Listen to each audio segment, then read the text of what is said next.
You stole my son's ashes? What for? My son died just over a year ago when he was 7 and it's been hard on everyone in the family. Ob's mother-in-law was pretty close with him. She babysat him for me while I worked, until he died. I felt more comfortable leaving him with her as she was a nurse. He was born at 24 weeks and had cerebral palsy and was generally medically fragile. Mother-in-law and I aren't too close. At first she didn't like me but seemed to warm up once when I had kids. She still babysits for us when needed, which is less often these days. We had my son cremated. When he was cremated, my mother-in-law suggested that we get a few smaller urns and split up the ashes so we can all have an urn, us, Eels and my parents. Obviously that did not go down well with me and I said no. She seemed to admit it was a bad idea and didn't mention it again. For Mother's Day this year we planned on getting mother-in-law and my mom a necklace with some of his ashes in, which she knew about as she'd been asking for one.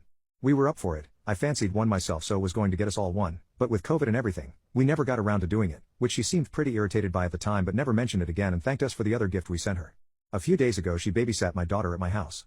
Today I was cleaning and while I was cleaning the shelf that we have for our son for some of his things, pictures, trophies from baseball, ornaments etc., I noticed his urn was gone. Naturally I freaked out, and asked my daughter if she'd moved it even though she couldn't reach it. It has never been moved in the time it's been there. So also had no clue and was as worried as me. Mother-in-law is the only other person that has been in the house so I called her. She owned up to it right away and explained she took them so she can spend some time with him? And get the ashes sent off for her gift because she was disheartened that I didn't get it sorted in time for MD. She hid the urn in her bag so I wouldn't notice, and took it home.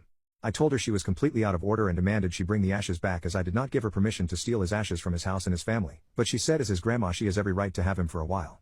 F that. Even if she'd asked I probably would have said no but I'm in complete shock that she would just take him like that. She says she will bring his urn back tomorrow and told me not to be angry about it because what's done is done but every time I think about it I get so angry. I'm not being completely OTT to think that's effed up, am I? I'm so worried now that she won't even bring him back.